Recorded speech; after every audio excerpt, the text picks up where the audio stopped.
Hi everybody, I'm Bree the plant lady. Hi everybody, I'm Callie the apprentice plant lady. And today we are checking in with a weekly garden tour. I'm very sad because you're moving. You're moving like on Tuesday. Yeah, we're moving out on Tuesday to Anja. So you're not gonna be too far away, but you're not gonna be right across the street. Yeah, it's like 16 minutes away from right here. So now we're gonna have to coordinate for you to come over for proper garden days. My bangs. Well, everybody, there's so much to see, so I hope you'll enjoy the first part of our mid-June weekly garden tour as we not only celebrate the garden, but also we celebrate Callie's birthday. How old are you now? 11. She's 11. Oh, happy birthday. Thank you. Oh gosh, now my hair looks terrible. We might be getting a storm. It might be a windy weekly garden tour. Yeah, my hair looks insane. I look like I have a side cut or something. So Callie, what's your favorite flower in this border? That is Rudbeckia maxima, and it really is such a terrific plant. It's so tall, it looks great moving in the wind. Not these tiny ones. These are. That's right, the big ones. So the tiny ones are actually mustard going to seed, and then the blue ones are part of the cottage garden mix too. That is still bachelor buttons right here, and then behind it is Monarda. Good picture. Well, everything is moving. Let's see. Show everybody the sky. We're having that sort of weather where you question why you live here because it's incredibly hot. We've already had a couple of random rain showers today, but the plants appreciate it. The plants are so happy when they're getting my pad apart. Well, yeah, this is kind of the purpose of a big native garden like this, is to show its kind of prairie movement in the big breeze. Now, I really like this combination over here with the pycnanthemum. I think this is fistulosum, and then that Monarda didyma, and then the self-sown bachelor buttons. It's kind of a patriotic looking combination, red, white, and blue. And you can see that we've got lots of echinaceas blooming. If I ever had a favorite flower combination, it would be those yellow ones and this purple, or those yellow ones in a light blue color, or turquoise. Ava cat! Oh, there's a cat. Grace. Ava cat. And here we've got Solidago Solar Cascade that has started to bloom, and a different Monarda, that pink one. And you can see, as promised in last week's tour, the Cephalanthus, this is called Fiber Optics, has started to bloom. And this is really favored by pollinators. I think all the insects know that a storm is brewing because 5 minutes ago, this was covered in bees and butterflies, and everything has disappeared since the wind has picked up. The Spirea alba is starting to bloom really quite well. It's gotten very tall. And you can see there is Spirea tomentosa behind it, that pink flower. And the critical thing with these is to go ahead and cut the flowers off before the seed ripens because they can be extremely seedy. And then over into this bed, see that Salvia azurea is blooming really well. I'm not exactly sure why this Eryngium yucifolium is flopping all over the place. The plant looks fine. I do worry about voles coming in and eating the roots of that. But I might actually just cut some of those flowers off and use them in arrangements. We've got a lot of Rudbeckia about to bloom, so that's exciting. You can see lots of flower buds coming here. And of course, more Spirea tomentosa blooming, more Spirea alba over there.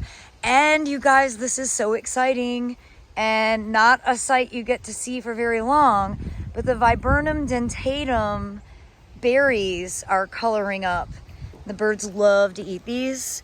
I love how dark blue they are, almost black. The flowers are cool, but the berries are really the reason that I love growing this native viburnum. In the east meets west border, the Pycnanthemum muticum is growing really well. Got some echinaceas blooming. Scutellaria and Cana just keeps on going. It's so awesome. I gotta say, I think this is one of my really top of the list favorite native flowering perennials. I really like this color. And the deer are leaving it alone. So that is a huge deal. So you like that flower? Yeah, it's pretty. Yeah, that would look good with that Rudbeckia. Well, who do we have here? Here comes Michaela, Callie's sister. You want to wave? Callie just went inside to say hi to a kitty. You want to walk with me? Look, there's the golden panther.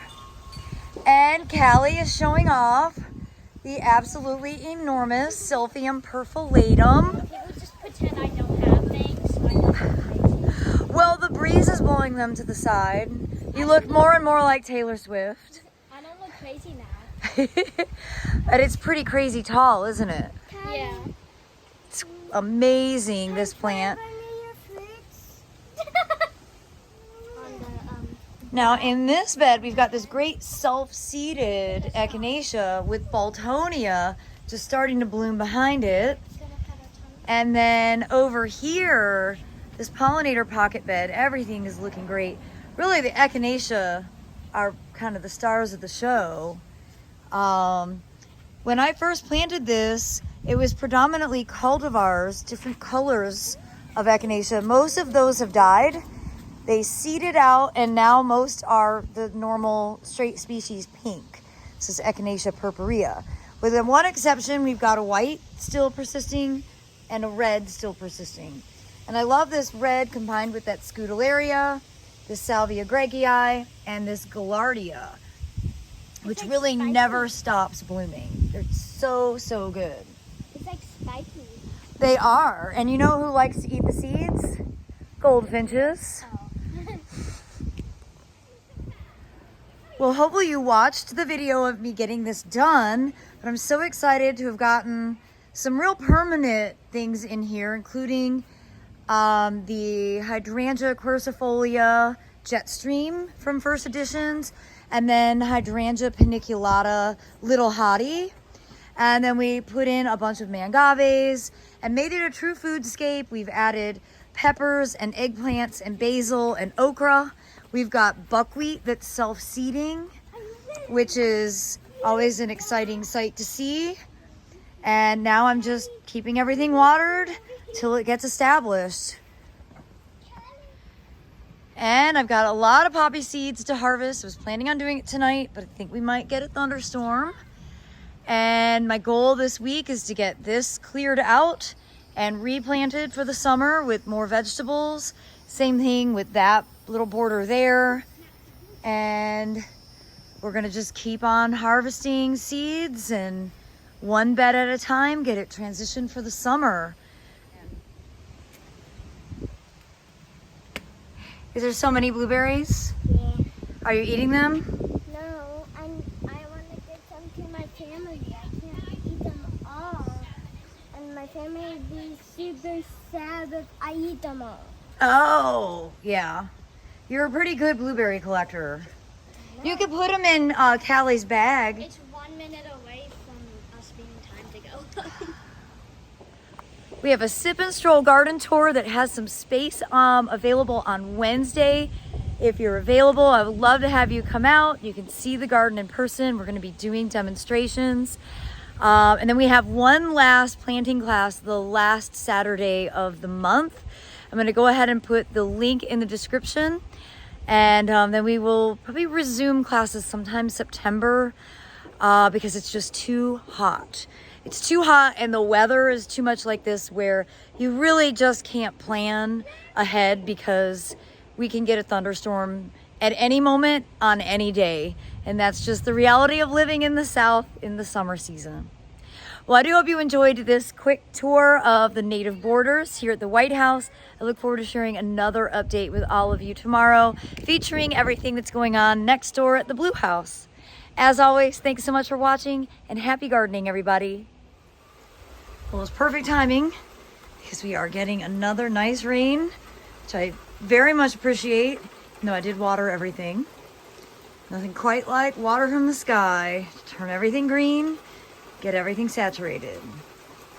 It's a huge contrast to last June when we had 0 rainfall for the entire month. I am very, very grateful